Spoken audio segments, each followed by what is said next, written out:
this video, I'm gonna break it up into segments because there's just too much in there.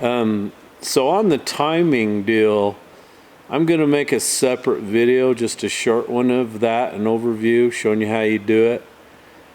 Because I know there's probably a lot of guys that want to know how to do that. So after this video, that's what I'll show you. I got some truck stuff video with my 360 to put together, and I'm going to town out here in the shop. I'm rebuilding Jake boxes. Got one more to go, and that'll go on. First we're going to adjust valves and injectors, so stay tuned for that, and stay tuned for some crap I messed up big time. I can't hardly believe it, because I'm an older man and you can trust what I say. Alright, I had to get out my N14. I don't really like it right now. That's the only camera I got out here that's charged. So we'll clean all the blue off, and then we'll get out the lapping compound. If the power hadn't have been out, I'd been half done with this head. So I've got coarse and I've got fine. I think I'll use the coarse this time around, see how that does. So I'm just gonna take some and put it around here.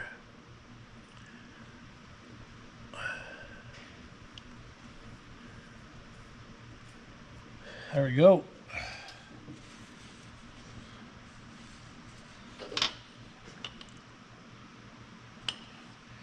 Put a little spit on my cup, and away we go.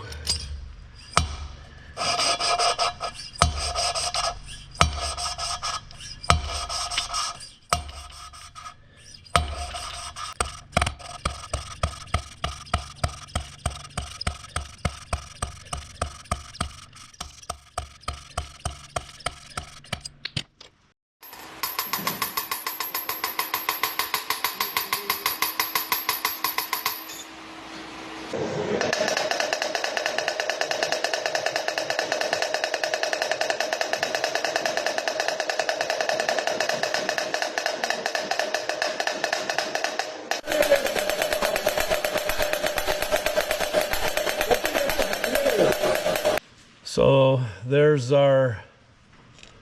my seat right there. I'll clean this out, see how it looks. That looks absolutely beautiful. Just a super good, clean, smooth contact all the way around. One down, and 7 more to go on this head, and then I can put it together. So I got one more issue, and I sent a picture to Brian to ask him what he thought. I'm probably gonna have to lift that head back off the block and check it. So I put a straight edge across all those valves, and geez Louise, I got an 1/8 of an inch gap under that one. And they're all setting at 0.00 protrusion. Maybe, you know, anywhere from 5, 6, 7, 8, you know, too much. But that one's crazy. So I may have to take that one out and measure that valve against another one. And that may have been a factory mistake right there. I'll put a close-up of this so you can see it better. So anyway, I probably need to let this drill cool off. I can hardly put my hand on it. It's so hot. We'll take it outside and let it cool down. So I got out the feeler gauges to measure this. There's 35 thousandths gap under that one. All the rest of them are perfect. Got a little bit under that one, but not to be concerned about. So I'm gonna say there's something wrong with that valve. I'll have to get it out of there, take the head back off the block, and take it apart.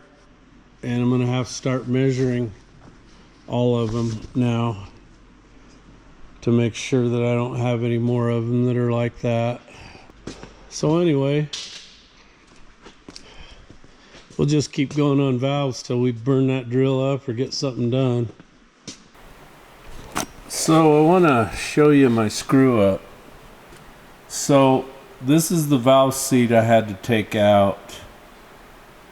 And what happened, this is my theory, is that, well, let me go back and tell you how I found it. So I've got these two heads on, and what I did is I took a straight edge and I ran it across the top of the valves. And on this back head, I had a valve that had 35 thousandths distance between the stem and the top of the valve. So I'm like, well, what in the hell have I done here? So, and it was that first head that I did. I believe it was this one here. So I thought there was something wrong with the valve. And I was telling Jake about it. He got the calipers and he measured from the top down to the keeper, and they were all the same distance. So what I ended up doing was taking this head off, and I checked the protrusion, and sure enough, I had cut it way too deep. And the only thing that I can think that I did is there was a chip of material or something that was stuck to the bottom of the sled, and I measured it and I went, yep, that's good, and put it together. And so I had to take this head off. I had to completely disassemble it, wash it, pop the seat out, get another seat put in there, and cut it. And I did that Monday late, and I had to catch a flight at 6 a.m. in Idaho Falls, which means I had to leave here. I think I left about 3:30 a.m. so that by the time I got up there, I had about an hour and a half before the flight, because they want you there early. So by the time I got done with this and got back in the house and spent till 11 o'clock packing my bags and getting ready, I didn't get a lot of sleep. I slept a lot on the flights. Anyway, that was my fault, and I'm owning up to it. I didn't film it because I was in such a hurry to get it done, but anyway, I popped it out and it cracked it in a couple of spots, but all right, so I got all the heads done, they're on. So now it's time for head bolts. So let me get you set up on a stand here. So the book says to use 1540. Yabba-dabba-doo.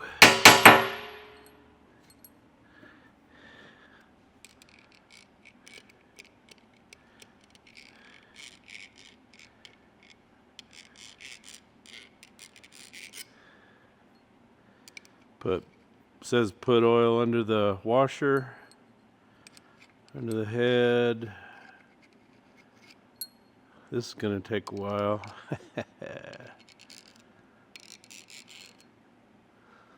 All right.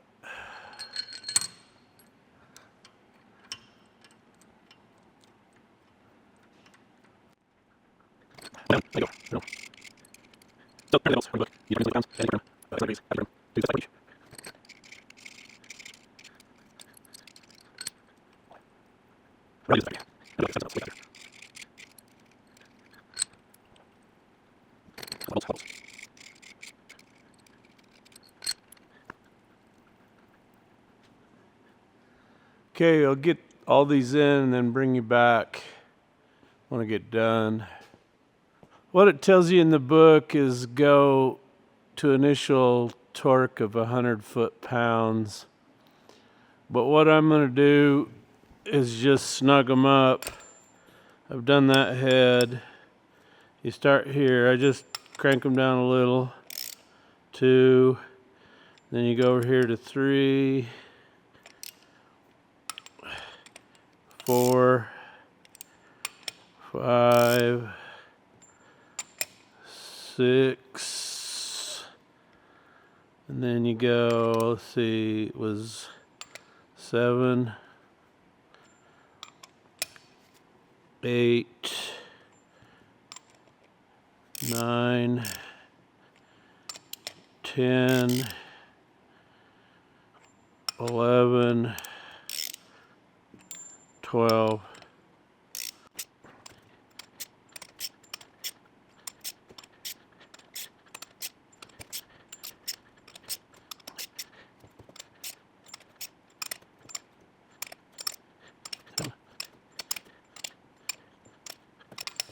See how loose they get after just slightly torquing them down? Yeah, probably doing this backwards. I'm pretty sure it goes doot doot. Anyway. Yeah.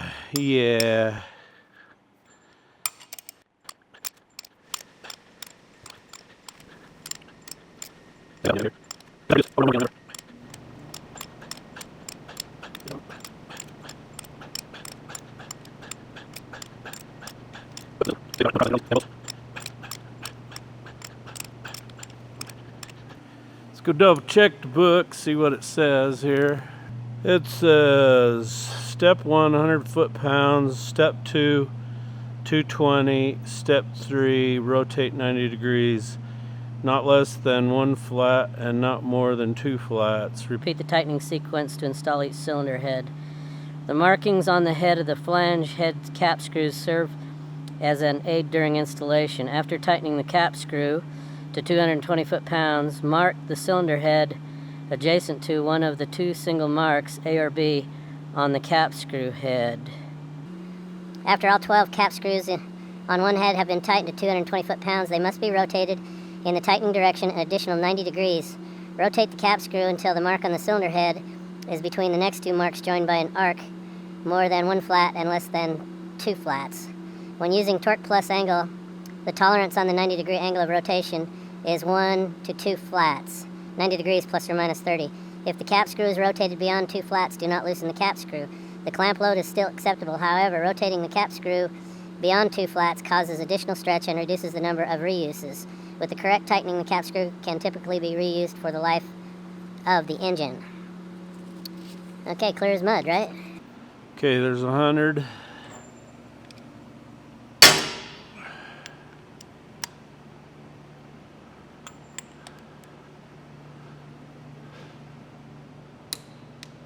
Don't take much to get to 100.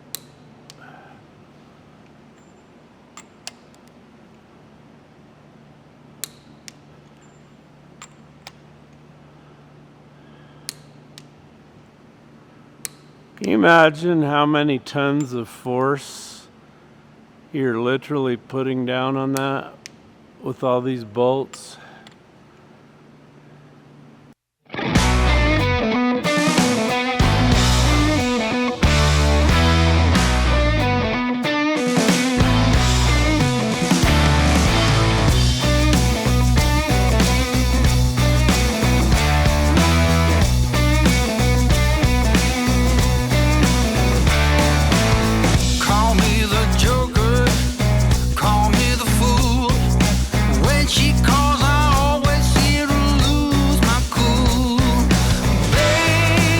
Okay, now we got to go to 220. I wonder if this will do it. Yep, that's going to be up there. Let's limit though. Almost.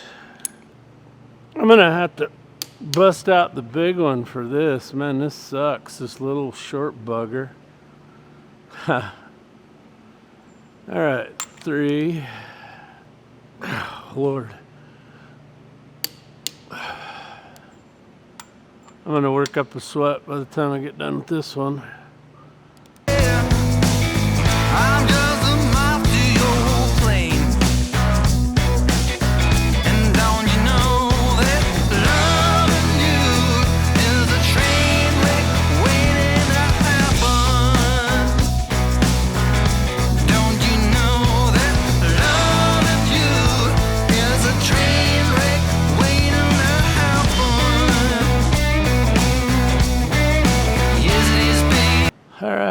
that's gonna kill me. I'm gonna have to get out the big one, see if I can. I wish I had a deep 3/4 socket, but I don't think I do. I need a drink, I'm dry. All right, so I got out the big torque wrench to go to the 220. The only problem with it is I have to walk clear to the other side, back and forth.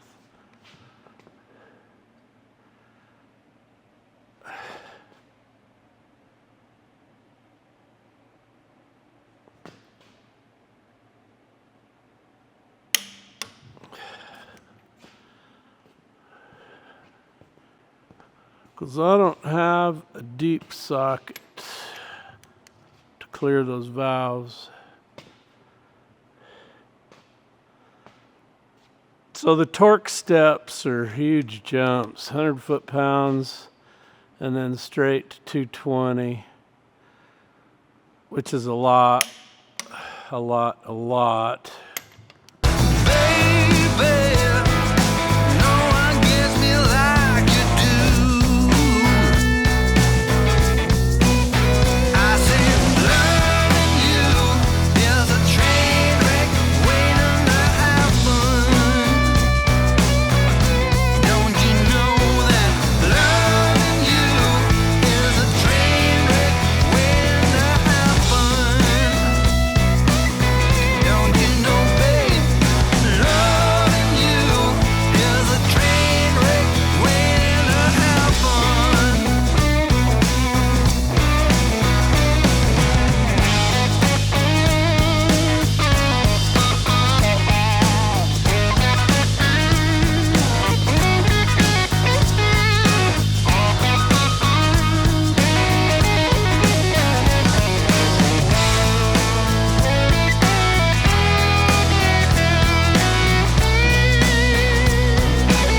You know it's true. Loving you is a train wreck waiting to happen. Yeah, yeah, babe. Loving you is a train wreck waiting to happen. You know it, babe. Loving you is a train wreck waiting to happen.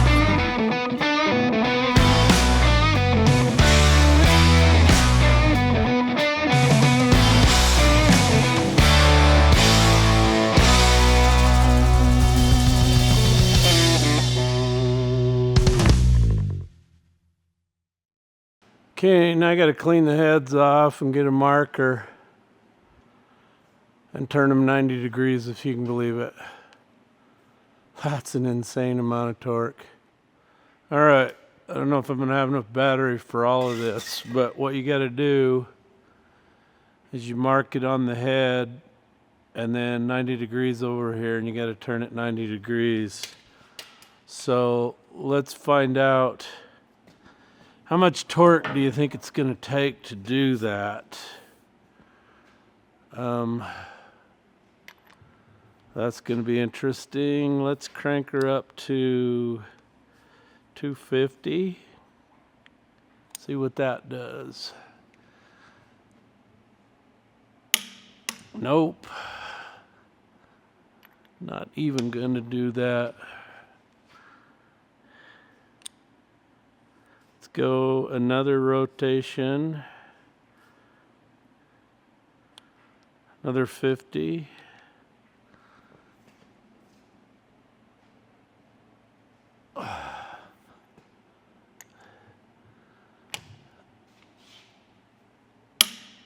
Nope, that didn't do it. And have to go another 50.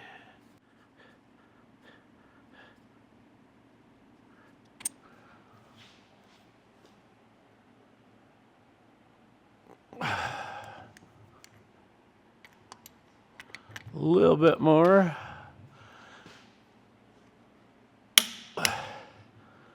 So at looks like we are right at 350 to get them to go. 90 degrees.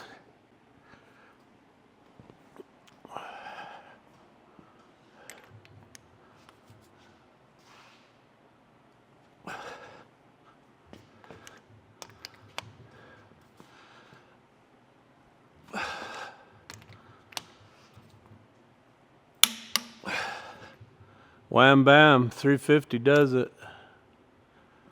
350.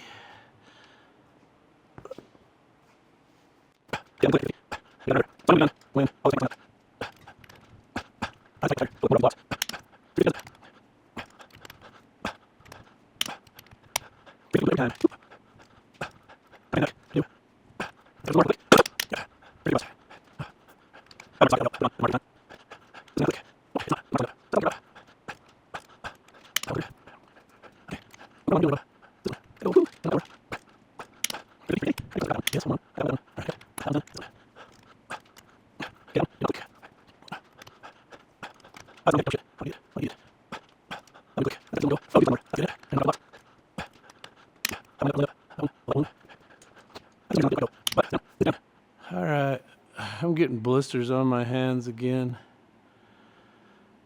All right, one head down, 3 to go. Okay, you want to go through the timing procedure on an N14, big cam, small cam, whatever. So what you're going to do is you're going to put your gauge in here, make sure it goes in and out the injector hole smoothly. There's 2 bolts down in there, snug those up. You're going to put all your fixture on here. You got an adjustment this way and this way. Make sure that you're straight up and down with your push tube. And then we're going to come around here. If you notice on your left there, you can't see the whole thing, but this is your gauge to tell you where you're at. So we're coming up on top dead center, and it's like somewhere in there. So we're gonna lower this gauge down till it makes contact, and we're gonna reach the maximum travel about right there. So then what you're gonna do is lower this down all the way till this stops. And that's not tight. Let's make sure that was tight. And you're gonna wanna raise it up about 25 thousandths. So it's got lots of travel on it. So we'll just call it good right there. And I know it's not gonna be right, but let's go back to 0. Let's turn the crankshaft back.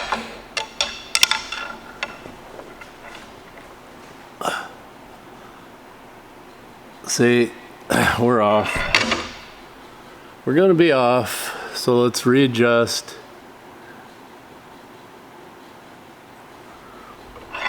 Let's go back some more. Then bring it back the direction of rotation clockwise, see where we're at. Oh, looky there, we're still off.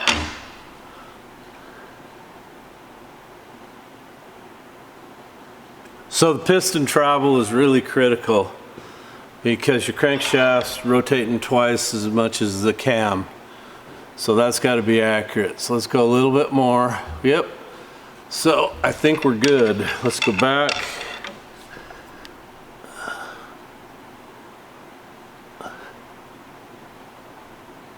What do you think?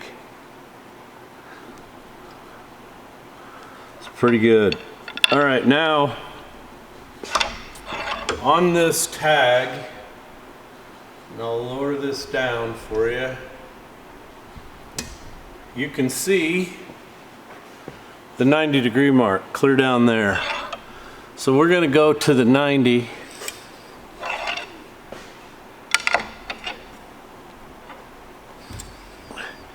Clear down there.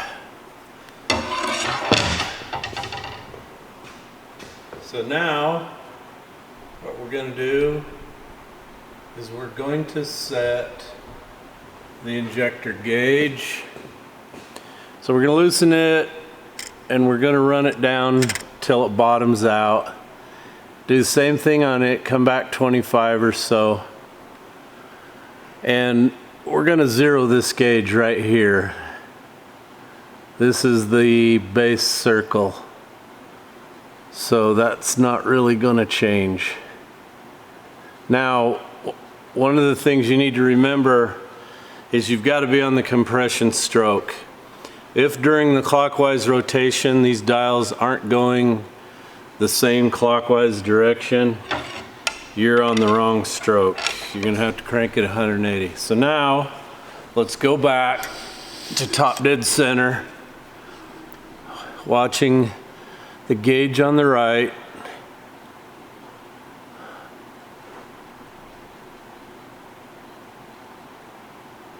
There it is. Now, need to pay attention to that gauge, because what we're going to do is we're going to go 250,000 before top dead center. So I am rotating it counterclockwise. I'm going to watch that gauge. There's 100 thousandths, 200, 250. You can go past, whatever. The object is to get the slack out of the gears, but the most important thing is that you're watching this gauge, not the small one. You're watching that large needle. So now the spec is 0.2032. We're just going to worry about 203 because these gauges don't read 10 thousandths of an inch. So here we come back up, and we're going to go to 203. Right. Are we there? That's 4. Got to go just a little more. About right there. So we're going to come over to this gauge, your injector gauge. We'll focus you on that one. Okay, that gauge is reading 171 thousandths. The timing spec is 172. The tolerance is 2 thousandths. So we're there, we're good. So just a few key things to remember. Set up, get it up close to top dead center, lower this gauge down, find top dead center. Just make sure that you raise this gauge back up 25, 30 thousandths so that you don't bottom this inside and damage it, try to bend things. You're not going to get a good reading. So once you got the gauge on there and you found top dead center exactly, you're going to rotate it clockwise in the direction of normal engine rotation until this goes clear down to 90. And once it does that, you're going to put this gauge on. You're going to lower it all the way down, back it up 25 or 30, clamp it down, then turn your face and zero that gauge. Then you're going to rotate back to top dead center. Watch your gauge. When you get to 0, go counterclockwise in the opposite direction, continue that direction, and watch that needle. One time around 100 thousandths, 200 thousandths, come down in here. Just make sure you're counting it and watching it. Pay no attention to this other dial. Then bring it back to that 203 thousandths, then read your gauge and you're done. Piece of cake, right?